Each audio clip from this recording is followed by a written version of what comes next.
Morning students. Last lecture में आपणे तारा केन्द्र की रचना की बात करी थी कि तारा केन्द्र जेवी अंगिका ए प्राणी कोष में जोवा मळे छे, वनस्पति कोष में एनो अभाव होय छे।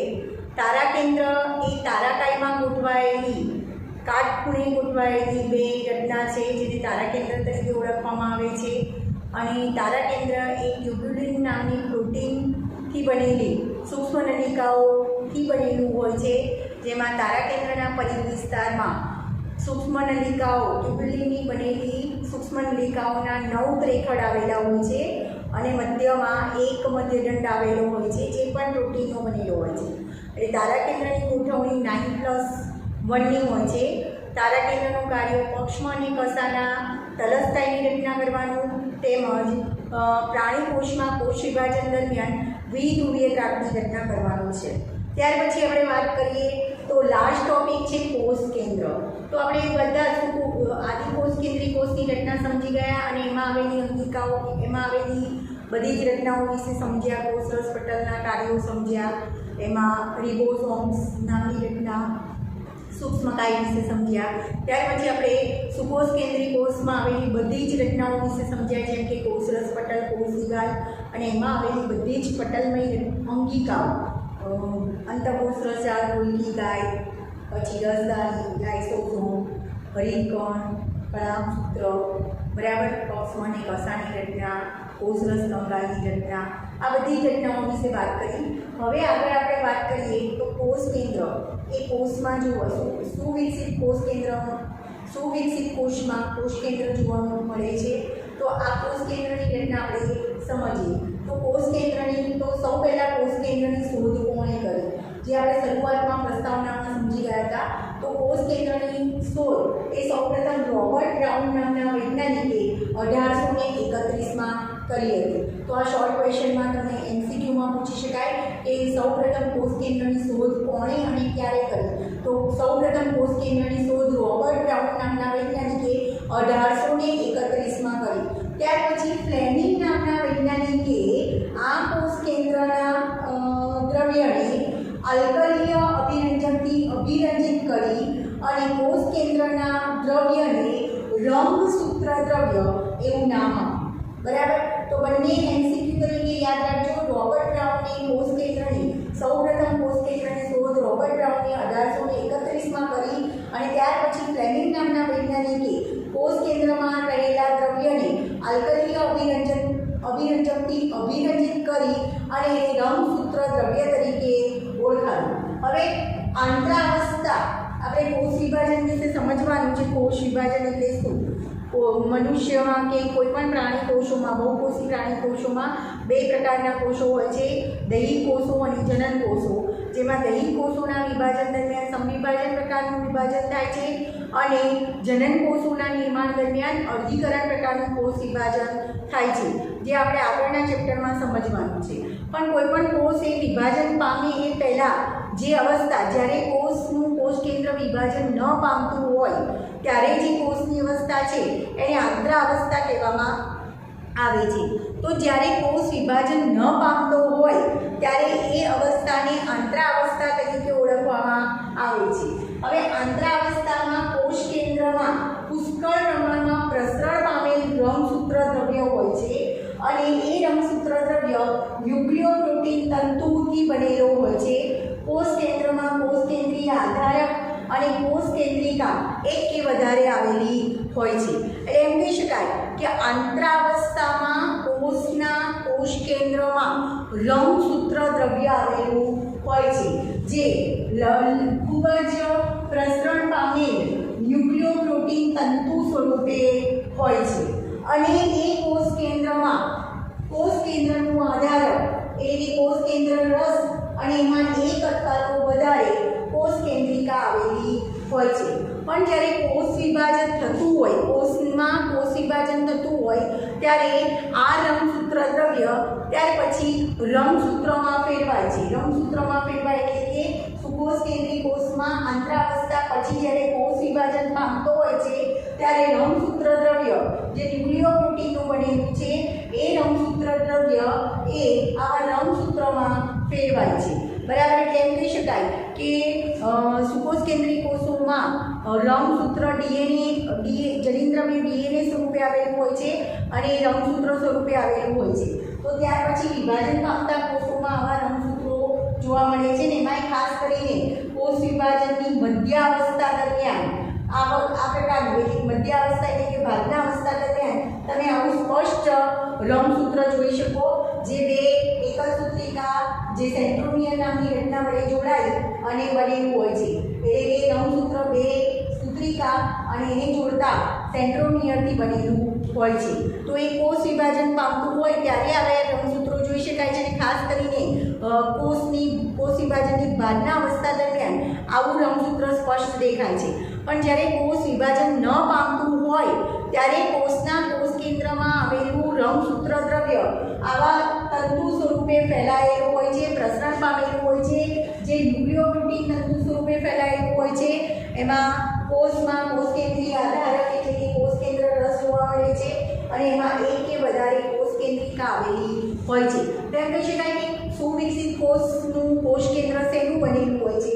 તો સુવિકસિત કોષ કેન્દ્રના ની રચનામાં કોષ કેન્દ્ર પટલ, કોષ કેન્દ્ર રસ, કોષ કેન્દ્ર પટલ, કોષ કેન્દ્ર રસ, કોષ કેન્દ્રિકા અને એમાં રંગસૂત્ર દ્રવ્ય આવેલું હોય છે. રંગસૂત્ર દ્રવ્ય એટલે કે ડીએનએ આવેલું હોય છે. તો કોષ કેન્દ્રની રચનામાં આટલી 4 રચના વિશે સમજવાનું છે. કોષ કેન્દ્રની રચનામાં કોષ કેન્દ્ર પટલ, કોષ કેન્દ્રિકા, કોષ કેન્દ્ર રસ અને રંગસૂત્ર દ્રવ્ય વિશે તમારે સમજવાનું છે. હવે આગળ વાત કરીએ તો કોષ કેન્દ્ર પટલની સૌ પહેલાં આપણે વાત કરીએ. કોષ કેન્દ્ર પટલ, કોષ કેન્દ્રની ફરતે કોષ કેન્દ્ર પટલ આવેલું હોય છે. આપણે સુવિકસિત કોષ કેન્દ્રની વ્યાખ્યા એ જ રીતે આપેલું હતું કે જે કોષમાં કોષ કેન્દ્ર પટલયુક્ત હોય એટલે કે પટલથી આવૃત હોય એવા કોષને સુકોષ કેન્દ્રી કોષ કહેવાય છે. અને જે કોષમાં કોષ કેન્દ્ર પટલથી આવૃત નથી એને આદિ કોષ કેન્દ્રી કોષ તરીકે ઓળખવામાં આવે છે. તો સુવિકસિત સુકોષ કેન્દ્રી કોષમાં કોષ કેન્દ્રની ફરતે આવું પટલ આવેલું હોય છે, જેને કોષ કેન્દ્ર પટલ કહેવાય છે.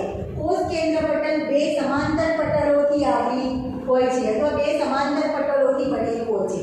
કોષ કેન્દ્ર પટલ એ બે સમાંતર પટલ ધરાવે છે અને તેની વચ્ચે અવકાશ જોવા મળે છે, સૂક્ષ્મ અવકાશ જોવા મળે છે. એ અવકાશ 10 થી 55 mm નો હોય છે અને આ સૂક્ષ્મ અવકાશને પરિકોષ કેન્દ્રીય અવકાશ તરીકે ઓળખવામાં આવે છે. તો ફરી યાદ રાખજો, કોષ કેન્દ્રની સૌથી બહારની તરફ કોષ કેન્દ્ર પટલ આવેલું હોય છે. આ કોષ કેન્દ્ર પટલ એ બે સમાંતર પટલથી બનેલું હોય છે. એ બે સમાંતર પટલની વચ્ચે સૂક્ષ્મ અવકાશ આવેલો હોય છે. એ સૂક્ષ્મ અવકાશ લગભગ 10 થી 55 mm નો હોય છે અને એ અવકાશને પરિકોષ કેન્દ્રીય અવકાશ કહેવાય. ફરી એની વ્યાખ્યા આપવી હોય તો આવી આપી શકાય કે કોષ કેન્દ્ર પટલની વચ્ચે આવેલા અવકાશને પરિકોષ કેન્દ્રીય અવકાશ તરીકે ઓળખવામાં આવે છે. બરાબર. અને આ પરિકોષ કેન્દ્રીય અવકાશ બરાબર. અને કોષ કેન્દ્ર પટલનું કાર્ય શું છે? તો કોષ કેન્દ્ર પટલ એ કોષ રસ અને કોષ કેન્દ્ર રસ વચ્ચે અવરોધ રૂપ કાર્ય કરે છે. હવે બીજી ઘટના તમારે યાદ રાખવાની છે કે કોષ કેન્દ્ર પટલ એની સળંગ લંબાઈમાં સળંગ હોતું નથી. વચ્ચે આવા ઘણા બધા કોષ કેન્દ્ર પટલમાં છિદ્રો આવેલા હોય છે, જે કોષ કેન્દ્ર પટલના બંને પટલમાં આવેલા હોય છે અથવા બંને પટલને આવૃત કરે છે. એટલે એમ કહી શકાય કે કોષ કેન્દ્ર પટલ સળંગ હોતું નથી, પણ એમાં ઘણા બધા છિદ્રો જેવી રચના આવેલી હોય છે, જેને કોષ કેન્દ્ર પટલ છિદ્ર તરીકે ઓળખવામાં આવે છે. તો આ કોષ કેન્દ્ર પટલ છિદ્રનું કાર્ય શું છે? કોષ કેન્દ્ર પટલ છિદ્રનું કાર્ય છે કે કોષ કેન્દ્ર રસ, કોષ કેન્દ્રમાં આવેલો રસ એને કોષ કેન્દ્ર રસ કહેવાય અને બહાર આવેલો રસ એને કોષ રસ કહેવાય. તો કોષ કેન્દ્ર પટલ દ્વારા કોષ કેન્દ્ર પટલ છિદ્ર દ્વારા કોષ કેન્દ્ર રસ અને કોષ રસ એ અવરજવર કરે છે અને કોષ કેન્દ્ર રસમાંથી આરએનએ અને પ્રોટીન બહાર કોષ રસમાં વહન પામે છે અને કોષ રસમાંથી આરએનએ અને પ્રોટીન એ અંદર કોષ કેન્દ્ર રસમાં વહન પામે છે. ટૂંકમાં કોષ કેન્દ્ર પટલમાં આવેલા કોષ કેન્દ્ર પટલ છિદ્ર એ કોષ કેન્દ્ર રસને કોષ કેન્દ્ર રસમાંથી આરએનએ અને પ્રોટીનને કોષ રસમાં વહન કરાવે છે અને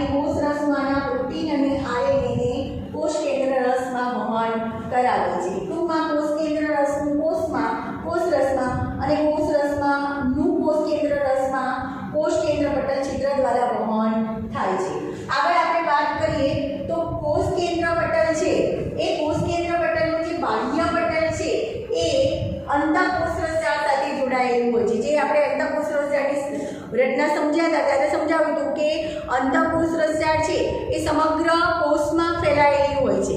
સમગ્ર કોષના કોષરસમાં ફેલાયેલા અંતઃકોષ રસજાળના સમગ્ર કોષના કોષરસમાં ફેલાયેલા સૂક્ષ્મનલિકાના જાળાને અંતઃકોષ રસજાળ કહેવાય છે. અને એ અંતઃકોષ રસજાળ કોષ કેન્દ્ર પટલના બાહ્ય પટલથી માંડી અને જે કોષરસ પટલ સુધી ફેલાયેલી હોય છે. તો અહીંયા એવું કહી શકાય કે કોષ કેન્દ્ર પટલના બાહ્ય પટલ છે એ બાહ્ય પટલ સાથે અંતઃકોષ રસજાળ જોડાયેલી હોય છે અને એ અંતઃકોષ રસજાળ સાથે રિબોસોમ સંકળાયેલા હોય છે, જે રિબોસોમ્સ પ્રોટીનનું સંશ્લેષણ કરે છે. અને એનું કાર્ય આરએનએ અને કોષ કેન્દ્ર પટલ છિદ્રનું કાર્ય થશે. કોષ કેન્દ્ર રસમાંથી આરએનએ અને પ્રોટીન કોષ રસમાં મોકલવાનું વહન કરવાનું અને કોષ રસમાંથી આરએનએ અને પ્રોટીનનું વહન કોષ કેન્દ્ર રસમાં કરવાનું. અને અંતઃકોષ રસજાળ જે બાહ્ય પટલ સાથે સંકળાયેલી હોય છે એની પર રિબોસોમ્સ પણ આવેલા હોય છે. આગળ આપણે વાત કરીએ તો જુદા જુદા કોષમાં કોષ કેન્દ્રની સંખ્યા જુદી જુદી હોય છે. બરાબર, કેટલાક કોષમાં એક કોષ કેન્દ્ર જોવા મળે છે, કેટલાકમાં બે કોષ કેન્દ્ર જોવા મળે છે, કેટલાકમાં વધુ કોષ કેન્દ્ર પણ જોવા મળે છે. તો તમને એવા કોઈ કોષો ખ્યાલ, મોટાભાગના બધા કોષો એક કોષ કેન્દ્ર ધરાવતા હોય છે. સુવિકસિત કોષો એક કોષ કેન્દ્રીય કોષ ધરાવતા હોય છે, પણ કેટલાક કોષોમાં વધુ કોષ કેન્દ્ર પણ આવેલા હોય છે. એવા તમારે બે એક્ઝામ્પલ યાદ રાખવાના છે. જેમ કે તમે લીલા નાળિયેરનું જે પાણી પીવો છો પ્રવાહી, અથવા સૂકું નાળિયેર જે આપણે ભગવાનને ચડાવીએ છીએ એ પ્રસાદ તરીકે, એમાં વચ્ચે રહેલું જે પ્રવાહી છે, લીલા નાળિયેરમાં રહેલું પ્રવાહી કે સૂકા નાળિયેરમાં રહેલું પ્રવાહી, વચ્ચેનું જે પ્રવાહી છે એ પ્રવાહીને ભ્રૂણકોષ તરીકે ઓળખવામાં આવે છે અને એમાં અસંખ્ય કોષ કેન્દ્રો આવેલા હોય છે. ત્યાર પછી વધુ કોષ કેન્દ્ર ધરાવતું બીજું એક ઉદાહરણ યાદ રાખવાનું છે. આપણે રેખિત સ્નાયુની રચના સમજી ગયા, તો રેખિત સ્નાયુમાં પણ વધારે કોષ કેન્દ્રો જોવા મળે છે. તો એવા કેટલાક એક્ઝામ્પલ પણ છે કે જેમાં કોષ કેન્દ્રની સંખ્યા વધારે હોય. કયા કોષો? તો રેખિત સ્નાયુ કોષ અને નાળિયેરમાં પ્રવાહી ભ્રૂણકોષ જોવા મળે છે, એમાં કોષ કેન્દ્રની સંખ્યા વધુ હોય છે. એવા કેટલાક ઉદાહરણ પણ છે જેમાં કોષ કેન્દ્રનો અભાવ હોય છે. કયા કોષો? તો માનવના રક્તકણ એટલે કે સસ્તનના રક્તકણ જેમાં કોષ કેન્દ્રનો અભાવ હોય છે, અને વનસ્પતિમાં અંડવાહક પેશીમાં આવેલી ચાલની નલિકાના કોષો જેમાં પણ કોષ કેન્દ્રનો અભાવ હોય છે. તો આ તમને નીટમાં પૂછી શકાય કે કયા કોષોમાં કોષ કેન્દ્રની સંખ્યા વધારે હોય છે. તો નાળિયેરના પ્રવાહી ભ્રૂણકોષમાં કોષ કેન્દ્રની સંખ્યા વધારે હોય છે અને રેખિત સ્નાયુ કોષમાં કોષ કેન્દ્રોની સંખ્યા વધારે હોય છે. એ જ રીતે કોષ કેન્દ્રનો અભાવ કયા સજીવમાં જોવા મળે છે, કયા કોષોમાં જોવા મળે છે? તો સસ્તનના રક્તકણમાં અને વનસ્પતિમાં આવેલા ચાલની નલિકાના કોષોમાં કોષ કેન્દ્રનો અભાવ હોય છે. આગળ આપણે વાત કરીએ તો કોષ કેન્દ્રિકાની વાત કરીએ. કોષ કેન્દ્ર પટલની રચના આપણે સમજી ગયા. હવે વાત કરીએ કોષ કેન્દ્રિકાની. તો એક બીજી રચના યાદ રાખજો. કોષ કેન્દ્રમાં આવેલા રસને કોષ કેન્દ્ર રસ તરીકે ઓળખવામાં આવે છે. આ કોષ કેન્દ્ર રસને કોષનું આધારક કહેવાય. કોષ કેન્દ્ર રસમાં વચ્ચે આવી ગોળાકાર અંતિકા આવેલી છે જે પટલવિહીન હોય છે, અને ગોળાકાર રચનાને કોષ કેન્દ્રિકા તરીકે ઓળખવામાં આવે છે. કોષ કેન્દ્રિકા એ ગોળાકાર રચના છે, પટલવિહીન અંતિકા છે. તેનું દ્રવ્ય સતત કોષ કેન્દ્ર રસના સંપર્કમાં રહે છે. અને કોષ કેન્દ્રિકાનું મુખ્ય કાર્ય શું છે? તો કોષ કેન્દ્રિકા એ આરઆરએનએનું સંશ્લેષણ માટેનું સ્થાન છે. આરઆરએનએ એટલે કે રિબોસોમલ આરએનએનું સંશ્લેષણ માટેનું સ્થાન છે. રિબોન્યુક્લિક એસિડ એના 3 પ્રકાર છે. આરઆરએનએ રિબોસોમલ આરએનએ કહેવાય, ટીઆરએનએ ટ્રાન્સફર આરએનએ કહેવાય, અને એમઆરએનએ એટલે કે મેસેન્જર આરએનએ કહેવાય, જેના વિશે ડિટેલમાં તમારે 12મા ધોરણમાં અભ્યાસ કરવાનો છે. અત્યારે ફક્ત તમે એટલું યાદ રાખજો કોષ કેન્દ્રિકાનું મુખ્ય કાર્ય શું છે. તો કોષમાં કોષ કેન્દ્રિકા ગોળાકાર રચના, અથવા તો કોષ કેન્દ્રિકાની વ્યાખ્યા કેવી હોય તો શું કહી શકાય? કોષ કેન્દ્રમાં આવેલી ગોળાકાર રચનાને કોષ કેન્દ્રિકા કહેવાય છે, જે પટલવિહીન રચના છે. અને આ કોષ કેન્દ્રિકા એ સતત કોષ કેન્દ્ર રસના સંપર્કમાં હોય છે, અને કોષ કેન્દ્રિકાનું મુખ્ય કાર્ય છે આરઆરએનએનું નિર્માણ કરવાનું, અથવા કોષ કેન્દ્રિકા એ આરઆરએનએનું રિબોસોમલ આરએનએનું સંશ્લેષણ સ્થાન છે। એટલે એમ કહી શકાય કે રિબોસોમલ આરએનએનું સંશ્લેષણ કોષ કેન્દ્રિકામાં થાય છે। ત્યાર પછી આગળ આપણે વાત કરીએ તો જે કોષો અને બીજું કે જે કોષો વધુ પ્રોટીન સંશ્લેષણનું કાર્ય કરે છે એમાં કોષ કેન્દ્રિકાની સંખ્યા વધારે અને કોષ કેન્દ્રિકા મોટી હોય છે। જે કોષો વધારે પ્રમાણમાં પ્રોટીન ઉત્પન્ન કરે છે એમાં કોષ કેન્દ્રિકાની સંખ્યા વધારે અને મોટી હોય છે। ત્યાર પછી આપણે વાત કરીએ રંગસૂત્ર દ્રવ્યની। તો રંગસૂત્ર દ્રવ્ય શેનું બનેલું હોય છે?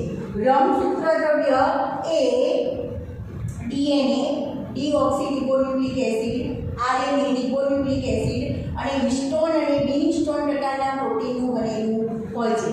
તમને એમ પૂછી શકાય કે સુકોષ કેન્દ્રી કોષના કોષ કેન્દ્રમાં આવેલું રંગસૂત્ર દ્રવ્ય શેનું બનેલું હોય છે? તો રંગસૂત્ર દ્રવ્ય એ ડીએનએ, આરએનએ, હિસ્ટોન અને બિન હિસ્ટોન પ્રકારના પ્રોટીનથી બનેલું હોય છે। બરાબર, આ રીતનો ક્વેશ્ચન તમને પૂછી શકાય નીટમાં કે રંગસૂત્ર દ્રવ્ય શેનું બનેલું હોય છે? તો રંગસૂત્ર દ્રવ્ય ડીએનએ, આરએનએ, હિસ્ટોન અને બિન હિસ્ટોન પ્રકારના પ્રોટીનથી બનેલું હોય છે। હવે રંગસૂત્રોની વાત કરીએ તો રંગસૂત્ર દ્રવ્ય એ મનુષ્યના કોષમાં 2 મીટર પહેલા રંગસૂત્ર દ્રવ્ય આંતરાવસ્થામાં એ આ ન્યુક્લિયોપ્રોટીન તંતુ સ્વરૂપે ફેલાયેલો હોય છે અને જ્યારે કોષ વિભાજન પામે ત્યારે એ રંગસૂત્ર સ્વરૂપમાં કન્વર્ટ થાય છે। એટલે કે આ રીતના 2 એકલ સૂત્રિકા અને એને સાંકળતા સેન્ટ્રોમિયરથી રંગસૂત્ર બનેલું હોય છે। તમને એમ પૂછે કે રંગસૂત્ર શેનું બનેલું હોય છે? તો રંગસૂત્ર એ 2 એકલ સૂત્રિકા અને એને સાંકળતા સેન્ટ્રોમિયરથી બનેલું હોય છે। રંગસૂત્ર દ્રવ્ય શેનું બનેલું હોય છે? તો રંગસૂત્ર દ્રવ્ય ડીએનએ, આરએનએ, હિસ્ટોન અને બિન હિસ્ટોન પ્રકારના પ્રોટીનથી બનેલું હોય છે। હવે મનુષ્યના કોષમાં વાત કરીએ તો મનુષ્યના કોષમાં 2 મીટર લાંબો ડીએનએનો તંતુ આવેલો હોય છે અને જે 23 જોડ રંગસૂત્રમાં વહેંચાયેલો હોય છે। 23 જોડ રંગસૂત્ર એટલે 46 રંગસૂત્ર। તો એમ કહી શકાય કે મનુષ્યના એક કોષમાં 2 મીટર લાંબો ડીએનએનો તંતુ આવેલો હોય છે। એ ડીએનએનો તંતુ આવા 23 જોડ રંગસૂત્ર એટલે કે 46 રંગસૂત્રોમાં વહેંચાયેલો હોય છે। ત્યાર પછી વાત કરીએ રંગસૂત્રની તો રંગસૂત્ર એ 2 એકલ સૂત્રિકા અને એને સાંકળતા સેન્ટ્રોમિયરથી બનેલી હોય છે। સેન્ટ્રોમિયરની વ્યાખ્યા આપીએ તો શું આપી શકાય કે રંગસૂત્રમાં એક પ્રાથમિક ખાંચ જેવી રચના આવેલી હોય છે। તો રંગસૂત્રમાં આવેલી પ્રાથમિક ખાંચ જેવી રચનાને સેન્ટ્રોમિયર તરીકે ઓળખવામાં આવે છે અને આ સેન્ટ્રોમિયર વડે આ 2 રંગસૂત્રની જે સૂત્રિકાઓ છે એકલ સૂત્રિકાઓ એ એકબીજા સાથે જોડાયેલી હોય છે। આપણે કોષ વિભાજન દરમિયાન જોઈશું કે કોષ જ્યારે કોષ વિભાજન ન પામ્યો હોય તો એને આંતરાવસ્થા કહેવાય અને આંતરાવસ્થામાં રંગસૂત્ર દ્રવ્ય આવા તંતુ સ્વરૂપે હોય છે, ન્યુક્લિયોપ્રોટીન તંતુ સ્વરૂપે હોય છે। ત્યાર પછી જ્યારે કોષ વિભાજનની શરૂઆત થાય બરાબર ત્યારે રંગસૂત્ર દ્રવ્ય એકલ સૂત્રિકામાં ફેરવાય છે। ત્યાર પછી એકલ સૂત્રિકા 2 સૂત્રમાં કન્વર્ટ થઈ 2 સૂત્રિકા જોડાઈ સેન્ટ્રોમિયર વડે જોડાઈ અને રંગસૂત્રની રચના કરે છે, દ્વિસૂત્રી રંગસૂત્રોની રચના કરે છે। બરાબર, તો એમ કહી શકાય કે રંગસૂત્ર 2 એકલ સૂત્રિકા અને એને સાંકળતા સેન્ટ્રોમિયરથી બનેલું હોય છે। સેન્ટ્રોમિયરની વ્યાખ્યા આપી હોય તો આવી રીતે આપી શકાય કે રંગસૂત્રમાં એક પ્રાથમિક ખાંચ જોવા મળે છે જેને સેન્ટ્રોમિયર તરીકે ઓળખવામાં આવે છે અને એ સેન્ટ્રોમિયરની ઉપર એક બિંબ આકારની તંતુ જોવા મળે છે જેને કાઇનેટોકોર તરીકે ઓળખવામાં આવે છે। તમને ક્વેશ્ચન એવો પૂછી શકાય કે કાઇનેટોકોર કોને કહેવાય? તો રંગસૂત્રમાં જે સેન્ટ્રોમિયર આવેલું હોય છે એ સેન્ટ્રોમિયરની ઉપર એક તકતી જેવી રચના આવેલી હોય છે જેને કાઇનેટોકોર તરીકે ઓળખવામાં આવે છે। હવે બીજું આપણે વાત કરીએ તો કેટલાક રંગસૂત્ર, હવે રંગસૂત્રની આપણે રચનાની વાત કરી લીધી કે રંગસૂત્ર કેવા દેખાય છે અને શેના બનેલા છે। હવે આપણે વાત કરીએ તો રંગસૂત્રના એના સેન્ટ્રોમિયરના સ્થાનના આધારે રંગસૂત્રના કેટલાક પ્રકાર પડે છે। તો એ 2 માર્ક્સમાં શોર્ટ નોટમાં ખાસ પૂછાય છે કે રંગસૂત્રોના એના સેન્ટ્રોમિયરના સ્થાનના આધારે એના પ્રકાર સમજાવો। તો અહીંયા તમને આકૃતિમાં રંગસૂત્રોના સેન્ટ્રોમિયરના સ્થાનના આધારે પ્રકાર દર્શાવ્યા છે। આ રંગસૂત્રની આકૃતિ બતાવી છે જેમાં 2 એકલ સૂત્રિકા એ સેન્ટ્રોમિયર અને સેન્ટ્રોમિયર પર આવેલી કાર્ડિયોકોર નામની રચના વડે એકબીજા સાથે જોડાયેલા છે. બરાબર. હવે રંગસૂત્રોના સેન્ટ્રોમિયરના સ્થાનના આધારે પ્રકાર પૂછે તમને, તો રંગસૂત્રોના સેન્ટ્રોમિયરના સ્થાનના આધારે રંગસૂત્રોના 4 પ્રકાર પડે છે: ટીલોસેન્ટ્રિક, એક્રોસેન્ટ્રિક, સબમેટાસેન્ટ્રિક અને મેટાસેન્ટ્રિક. સરળ છે વ્યાખ્યા, એની સરળ છે આકૃતિ પરથી જ તમારે એની વ્યાખ્યા લખવાની છે કે દરેક રંગસૂત્ર બે એકલ સૂત્રિકા અને એને સાંકળતા સેન્ટ્રોમિયરથી બનેલું હોય છે. બરાબર. હવે મેટાસેન્ટ્રિક પ્રકારનું રંગસૂત્ર કોને કહેવાય? જે રંગસૂત્રમાં સેન્ટ્રોમિયર બરાબર મધ્યમાં આવેલું હોય, બરાબર, અને રંગસૂત્રિકાની બંને બાજુની ભુજાઓ લંબાઈમાં સરખી હોય, તો એવા રંગસૂત્રને મેટાસેન્ટ્રિક રંગસૂત્ર તરીકે ઓળખવામાં આવે છે. બરાબર. જે રંગસૂત્રમાં સેન્ટ્રોમિયર બરાબર મધ્યમાં હોય અને એની રંગસૂત્રિકાની બંને બાજુની ભુજાઓ સરખી લંબાઈની હોય, તો એને મેટાસેન્ટ્રિક પ્રકારનું રંગસૂત્ર કહેવાય છે. બીજો પ્રકાર છે સબમેટાસેન્ટ્રિક. તો સબમેટાસેન્ટ્રિક કોને કહેવાય? રંગસૂત્રમાં સેન્ટ્રોમિયર મધ્યથી સહેજ ઉપર હોય, એટલે રંગસૂત્રની એક બાજુની સૂત્રિકાઓ થોડી ટૂંકી હોય અને બીજી બાજુની સૂત્રિકાઓ થોડી લાંબી હોય, મતલબ કે એની લંબાઈ થોડી લાંબી હોય. બરાબર. તો એમ કહી શકાય કે જે રંગસૂત્રિકા છે એની એક બાજુની જે ભુજાઓ છે એ થોડી ટૂંકી હોય અને બીજી બાજુની ભુજા થોડી લાંબી હોય, તો એને સબમેટાસેન્ટ્રિક તરીકે ઓળખવામાં આવે છે. ત્યાર પછી આપણે વાત કરીએ તો ત્રીજો પ્રકાર છે એક્રોસેન્ટ્રિક.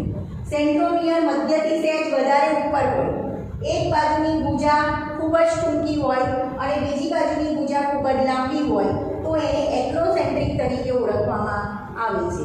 અને ત્યાર પછી જો રંગસૂત્રમાં સેન્ટ્રોમિયર છે ટોચના ભાગે આવેલું હોય, તો એને ટીલોસેન્ટ્રિક તરીકે ઓળખવામાં આવે છે. તો સેન્ટ્રોમિયરના સ્થાનના આધારે રંગસૂત્રોના 4 પ્રકાર છે. જો રંગસૂત્રોમાં સેન્ટ્રોમિયર બરાબર મધ્યમાં હોય અને રંગસૂત્રોની બંને બાજુની ભુજાઓ, રંગસૂત્રિકાની બંને બાજુની ભુજાઓ સરખીની લંબાઈ સરખી હોય, તો એને મેટાસેન્ટ્રિક કહેવાય. પછી જો રંગસૂત્રમાં સેન્ટ્રોમિયર મધ્યથી સહેજ ઉપર હોય, એક બાજુની ભુજા થોડી ટૂંકી, બીજી બાજુની ભુજા થોડી લાંબી હોય, તો એને સબમેટાસેન્ટ્રિક કહેવાય. ત્રીજો પ્રકાર છે એક્રોસેન્ટ્રિક, જેમાં સેન્ટ્રોમિયર રંગસૂત્રમાં થોડુંક વધારે ઉપર હોય, મધ્યથી થોડું વધારે ઉપર હોય, તો એક બાજુની ભુજા વધારે ટૂંકી હોય, બીજી બાજુની ભુજા વધારે લાંબી હોય, તો એને એક્રોસેન્ટ્રિક કહેવાય છે. અને ટીલોસેન્ટ્રિકમાં રંગસૂત્રમાં સેન્ટ્રોમિયર છે ટોચના ભાગે હોય છે, એટલે એક બાજુની ભુજા વધુ પડતી લાંબી હોય છે અને ટોચના ભાગે નાની ટૂંકી ભુજા જોવા મળે છે, જેને ટીલોસેન્ટ્રિક તરીકે ઓળખવામાં આવે છે. તો 2 માર્ક્સમાં શોર્ટ નોટમાં તમને પૂછી શકાય રંગસૂત્રોના સેન્ટ્રોમિયરના સ્થાનના આધારે એના પ્રકારો સમજાવો. ત્યાર પછી આપણે વાત કરીએ તો રંગસૂત્રમાં યાદ રાખજો, કેટલાક રંગસૂત્રમાં દ્વિતીય રચના આવેલી હોય છે જે અરંજિત હોય છે, એટલે કે અભિરંજિત થઈ શકતી નથી. તો કેટલાક રંગસૂત્રોમાં દ્વિતીય અરંજિત રચના આવેલી હોય છે, જેને સેટેલાઇટ તરીકે ઓળખવામાં આવે છે. તો સેટેલાઇટની પણ વ્યાખ્યા તમારે લખવાની રહેશે. સેટેલાઇટ એટલે શું? બધા રંગસૂત્રોને કેટલાક રંગસૂત્રોમાં એના ભુજાઓ ઉપર કેટલીક દ્વિતીય અરંજિત રચના આવેલી હોય છે. અરંજિત મતલબ અભિરંજિત ન થયેલી હોય એવી. તો કેટલાક રંગસૂત્રોમાં આવેલી દ્વિતીય અરંજિત રચનાને સેટેલાઇટ તરીકે ઓળખવામાં આવે છે. તો આ થઈ કોષ કેન્દ્રની રચના. હવે ત્યાર પછી આપણે વાત કરીએ તો છેલ્લે ચેપ્ટરના અંતમાં તમને સૂક્ષ્મકાય નામની રચના આવેલી છે. જેવી આપણે આદિકોષ કેન્દ્રીય કોષમાં સૂક્ષ્મકાયની રચના સમજી ગયા હતા કે આદિકોષ કેન્દ્રીય કોષમાં વધારાના પદાર્થનો સંગ્રહ અથવા આરક્ષિત દ્રવ્યનો સંગ્રહ સૂક્ષ્મકાય નામની રચનામાં થાય છે. એ જ રીતે સુકોષ કેન્દ્રીય કોષમાં પણ સૂક્ષ્મકાય નામની રચના આવેલી હોય છે, જે પટલ ધરાવતી હોય છે અને એને પટલ ધરાવતી સૂક્ષ્મ પુટિકા કહેવાય, જેમાં કેટલાક ઉત્સેચકોનો સંગ્રહ થયેલો હોય છે. અને પ્રાણી કોષમાં અને વનસ્પતિ કોષમાં આવી સૂક્ષ્મકાય રચના અલગ અલગ હોય છે. તો લાસ્ટ ટોપિક આપેલો છે, યાદ રાખજો. સૂક્ષ્મકાય કોને કહેવાય? તો સુકોષ કેન્દ્રીય કોષમાં પટલયુક્ત પટલ ધરાવતી કેટલીક સૂક્ષ્મ પુટિકાઓ આવેલી હોય છે, જેમાં કેટલાક પદાર્થોનો સંગ્રહ થયેલો હોય છે, કેટલાક ઉત્સેચકો ધરાવે છે, જે વનસ્પતિ કોષ અને પ્રાણી કોષમાં અલગ અલગ હોય છે. તો કોષ કેન્દ્રની રચના ફૂલ ક્વેશ્ચન તરીકે પૂછી શકાય. સેન્ટ્રોમિયરના સ્થાનના આધારે રંગસૂત્રોના પ્રકાર સમજાવો, એ પણ તમને આકૃતિ સાથે પૂછી શકાય. ફરી યાદ રાખજો, સૌપ્રથમ કોષ કેન્દ્રની શોધ કોણે કરી? તો સૌપ્રથમ કોષ કેન્દ્રની શોધ રોબર્ટ બ્રાઉન નામના વૈજ્ઞાનિકે 1831માં કરી. ત્યાર પછી ફ્લેમિંગ નામના વૈજ્ઞાનિકે કોષ કેન્દ્રના દ્રવ્યને અલ્કલીય અભિરંજકથી અભિરંજિત કરી અને એને રંગસૂત્ર દ્રવ્ય એવું નામ આપ્યું. તો આંતરાવસ્થામાં જ્યારે કોષ હોય, એટલે કે કોષ જ્યારે વિભાજન ન પામતો હોય, તો એવી અવસ્થાને આંતરાવસ્થા કહેવાય છે. અને આંતરાવસ્થા દરમિયાન રંગસૂત્ર દ્રવ્ય છે એ પ્રસરેલા તંતુ સ્વરૂપે, ન્યુક્લિયોપ્રોટીનના તંતુ સ્વરૂપે પ્રસરણ પામેલું હોય છે, જેને રંગસૂત્ર દ્રવ્ય તરીકે ઓળખવામાં આવે છે. હવે કોષ કેન્દ્ર શેનું બનેલું હોય છે?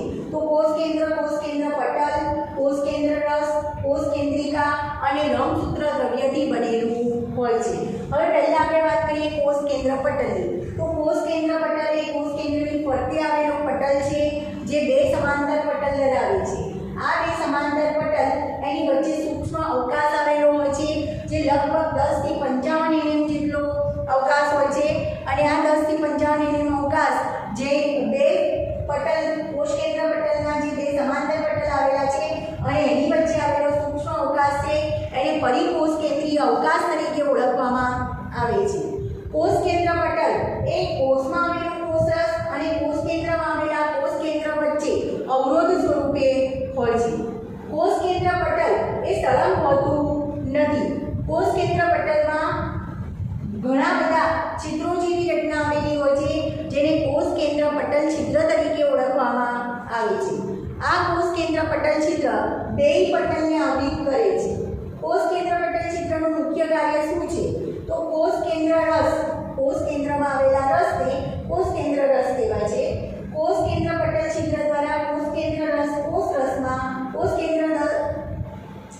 કેન્દ્ર રસના દ્રવ્યોનું કોષ રસમાં વહન થાય અને કોષ રસમાં આવેલા દ્રવ્યોનું વહન કોષ કેન્દ્ર રસમાં થાય છે. એટલે એમ કહી શકાય કે કોષ કેન્દ્ર પટલ છિદ્ર દ્વારા કોષ કેન્દ્ર રસમાં આવેલા આરએનએ અને પ્રોટીનનું વહન કોષ રસમાં થાય છે અને કોષ રસમાં આવેલા આરએનએ અને પ્રોટીનનું વહન કોષ રસમાં થાય છે. ત્યાર પછી આપણે વાત કરીએ તો કોષ કેન્દ્ર પટલ એનો બહારનું જે પટલ છે એ અંતઃકોષ રસજાળ સાથે સંકળાયેલું હોય છે અને અંતઃકોષ રસજાળ પર રિબોસોમ્સ ગોઠવાયેલા હોય છે, જેને કણિકામય અંતઃકોષ રસજાળ કહીએ છીએ. જેને આપણે આગળ વાત કરી હતી કે અંતઃકોષ રસજાળ એ કોષ કેન્દ્ર પટલના બહારના પટલથી માંડી અને છે કોષ રસ પટલ સુધી ફેલાયેલી હોય છે. ત્યાર પછી વાત કરીએ આપણે કોષ કેન્દ્રિકાની. કોષ કેન્દ્રિકા એ કોષ કેન્દ્રમાં આવેલી ગોળાકાર રચના છે, પટલવિહીન રચના છે, બરાબર, અંગિકા છે. તેનું દ્રવ્ય સતત કોષ કેન્દ્ર રસના સંપર્કમાં હોય છે અને કોષ કેન્દ્રિકાનું મુખ્ય કાર્ય આરએનએનું, રિબોસોમલ આરએનએનું સંશ્લેષણ કરવાનું છે, બરાબર. ત્યાર પછી એમ કહી શકાય કે જે કોષોમાં વધુ પ્રમાણમાં પ્રોટીનનું સંશ્લેષણ થાય છે એ કોષોમાં આ કોષ કેન્દ્રિકાની સંખ્યા વધુ હોય છે અને કોષ કેન્દ્રિકા મોટી પણ જોવા મળે છે. ત્યાર પછી આપણે વાત કરીએ તો રંગસૂત્ર દ્રવ્યની. રંગસૂત્ર દ્રવ્ય કયા સ્વરૂપે આવેલું હોય છે? તો આપણે આગળ જ વાત કરી કે આંતરાવસ્થામાં રંગસૂત્ર દ્રવ્ય એ આ ન્યુક્લિયોપ્રોટીન તંતુ સ્વરૂપે આવેલું હોય છે, પણ કોષ વિભાજન દરમિયાન પહેલા આવા એકલ સૂત્રમાં ફેરવાશે, પછી બે એકલ સૂત્ર જોડાઈ સેન્ટ્રોમિયરથી જોડાઈ અને આવા રંગસૂત્રોની રચના કરે છે. તો રંગસૂત્ર દ્રવ્ય શેનું બનેલું છે? રંગસૂત્ર દ્રવ્ય 4 પ્રકારના ઘટકોથી બનેલું છે. રંગસૂત્ર દ્રવ્ય ડીએનએ, આરએનએ, હિસ્ટોન અને બિન હિસ્ટોન પ્રકારના પ્રોટીનથી બનેલું હોય છે, બરાબર. કોષ વિભાજનની ભાજના અવસ્થા દરમિયાન રંગસૂત્રો સ્પષ્ટ જોવા મળે છે. આ પણ ખાસ ક્વેશ્ચન પૂછાય છે. કોષ વિભાજનની કઈ અવસ્થા દરમિયાન રંગસૂત્રો સ્પષ્ટ જોવા મળે છે? તો કોષ વિભાજનની ભાજના અવસ્થા દરમિયાન રંગસૂત્રો સ્પષ્ટ જોવા મળે છે. પ્રત્યેક રંગસૂત્ર બે એકલ સૂત્રિકા અને એને સાંકળતા સેન્ટ્રોમિયરથી બનેલું હોય છે. હવે સેન્ટ્રોમિયરની વ્યાખ્યા આપવી હોય તો શું આપી શકાય? કે સેન્ટ્રોમિયર છે એ એક રંગસૂત્રમાં આવેલી પ્રાથમિક રચના છે જેને સેન્ટ્રોમિયર તરીકે ઓળખવામાં આવે છે અને સેન્ટ્રોમિયરના કારણે રંગસૂત્રમાં બે એક જ સૂત્રિકા એકબીજા સાથે જોડાયેલી હોય છે. બીજી એક ઘટના તમારે યાદ રાખવાની છે જેને કહેવાય કાઇનેટોકોર. તો કાઇનેટોકોર કોને કહેવાય? તો રંગસૂત્રમાં જે સેન્ટ્રોમિયર આવેલું છે એની ઉપર તકતી જેવી રચના જોવા મળે છે જેને કાઇનેટોકોર તરીકે ઓળખવામાં આવે છે. ત્યાર પછી આપણે વાત કરીએ તો રંગસૂત્રોમાં આવેલા સેન્ટ્રોમિયરના સ્થાનના આધારે રંગસૂત્રોના 4 પ્રકાર પડે છે: મેટાસેન્ટ્રિક, સબમેટાસેન્ટ્રિક, એક્રોસેન્ટ્રિક અને ટીલોસેન્ટ્રિક. એની વ્યાખ્યા કઈ રીતે આપી શકાય? જે રંગસૂત્રમાં સેન્ટ્રોમિયર બરાબર મધ્યમાં હોય અને રંગસૂત્રોની બંને બાજુની ભુજાઓ લંબાઈમાં સરખી હોય એને મેટાસેન્ટ્રિક રંગસૂત્ર તરીકે ઓળખવામાં આવે છે. ત્યાર પછી આપણે વાત કરીએ સબમેટાસેન્ટ્રિક. રંગસૂત્રમાં સેન્ટ્રોમિયર મધ્યથી સહેજ ઉપર હોય, એક બાજુની ભુજા ટૂંકી હોય થોડી અને બીજી બાજુની ભુજા થોડી વધુ પડતી લાંબી હોય તો એને સબમેટાસેન્ટ્રિક કહેવાય છે. ત્યાર પછી ત્રીજો પ્રકાર એક્રોસેન્ટ્રિક. એક્રોસેન્ટ્રિક કોને કહેવાય? તો સેન્ટ્રોમિયર બરાબર મધ્યથી વધારે ઉપર હોય બરાબર અને રંગસૂત્રોની એક બાજુની ભુજા એકદમ ટૂંકી હોય, બીજી બાજુની ભુજા એકદમ લાંબી હોય તો એને એક્રોસેન્ટ્રિક તરીકે ઓળખવામાં આવે છે. ત્યાર પછી ટીલોસેન્ટ્રિક. તો ટીલોસેન્ટ્રિકમાં રંગસૂત્રમાં સેન્ટ્રોમિયર ખૂબ જ ઉપર આવેલું હોય છે, છેડે આવેલું હોય છે, એક બાજુની ભુજા ખૂબ જ લાંબી હોય છે અને બીજી બાજુની ભુજા ખૂબ જ ટૂંકી હોય છે જેને ટીલોસેન્ટ્રિક કહી શકાય. અથવા ટીલોસેન્ટ્રિકમાં વ્યાખ્યા આવી રીતે પણ આપી શકાય કે સેન્ટ્રોમિયર છેડે આવેલું હોય છે તો એવા રંગસૂત્રોને ટીલોસેન્ટ્રિક તરીકે ઓળખવામાં આવે છે. બીજી એક ઘટના તમારે યાદ રાખવાની છે સેટેલાઇટ. સેટેલાઇટ કોને કહેવાય? કેટલાક રંગસૂત્રોની ઉપર દ્વિતીય અરંજિત રચના જોવા મળે છે જેને સેટેલાઇટ તરીકે ઓળખવામાં આવે છે. દ્વિતીય એટલે બીજી રચના, અરંજિત એટલે અભિરંજિત થયેલી ન હોય એવી રચનાને સેટેલાઇટ તરીકે ઓળખવામાં આવે છે બરાબર. ત્યાર પછી આ કેરિયોગ્રાફ વિશે તમારે આગળ સમજવાનું હશે. ધોરણ 12માં ડીએનએ ની રચના વિશે ડિટેલમાં 12મા ધોરણમાં સમજવાનું છે બરાબર. અને માનવમાં જે 23 રંગસૂત્ર છે એ 23 રંગસૂત્ર ની કેવી રીતે ગોઠવણી કરવામાં આવે છે, કોષ કેન્દ્રમાં જે રંગસૂત્રો છે એની લંબાઈ અનુસાર ગોઠવવામાં આવે છે જેને કેરિયોટાઇપ તરીકે ઓળખવામાં આવે છે બરાબર. હવે આ ચેપ્ટરમાં છે લાસ્ટમાં એક ટોપિક આપેલો છે સૂક્ષ્મકાય રચના. જેવી આપણે આદિકોષ કેન્દ્રીય કોષની રચનામાં સમજ્યા હતા કે આદિકોષ કેન્દ્રીય કોષના કોષરસમાં કેટલીક સૂક્ષ્મકાય રચના આવેલી હોય છે જે વધારાના દ્રવ્યો, આરક્ષિત દ્રવ્યનો સંગ્રહ કરે છે જેને ફોસ્ફેટ કણિકા, સિયાનોફાઇસિન કણિકા, ગ્લાયકોઝન કણિકા તરીકે ઓળખવામાં આવે છે. તો એવી જ રીતે સુકોષ કેન્દ્રીય કોષમાં પણ પટલથી આવરી કેટલીક સૂક્ષ્મકાય રચના, સૂક્ષ્મ પુટિકાઓ આવેલી હોય છે જેને સૂક્ષ્મકાય કહેવાય છે અને જે ઉત્સેચકો ધરાવે છે જે વનસ્પતિ અને પ્રાણી કોષમાં અલગ અલગ હોય છે બરાબર. તો આ સાથે આપણે ચેપ્ટર પૂરું. કોષ કેન્દ્રની રચના ફૂલ ક્વેશ્ચન તરીકે પણ પૂછી શકાય અને એમાંથી પાર્ટ પાડીને ફક્ત કોષ કેન્દ્રની રચના પૂછી શકાય અને રંગસૂત્રોનું સેન્ટ્રોમિયરના સ્થાનના આધારે રંગસૂત્રોના પ્રકાર સમજાવો એમ પણ ક્વેશ્ચન પૂછી શકાય બરાબર. બીજું તમને ખાસ નીટમાં એવું પૂછાય છે કે ડીએનએ રંગસૂત્ર દ્રવ્ય શેનું બનેલું છે, કયા પદાર્થોથી બનેલું છે? તો રંગસૂત્ર દ્રવ્ય ડીએનએ, આરએનએ, હિસ્ટોન અને બિન હિસ્ટોન પ્રકારના પ્રોટીનથી બનેલું હોય છે. કઈ અવસ્થા દરમિયાન રંગસૂત્રો સ્પષ્ટ જોવા મળે છે?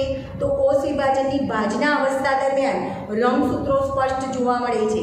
ત્યાર પછી તમારે કાઇનેટોકોરની વ્યાખ્યા, સેન્ટ્રોમિયરની વ્યાખ્યા અને સેન્ટ્રોમિયરના સ્થાનના આધારે રંગસૂત્રોના પ્રકાર બધા જ વિશે માહિતી યાદ રાખવાની છે.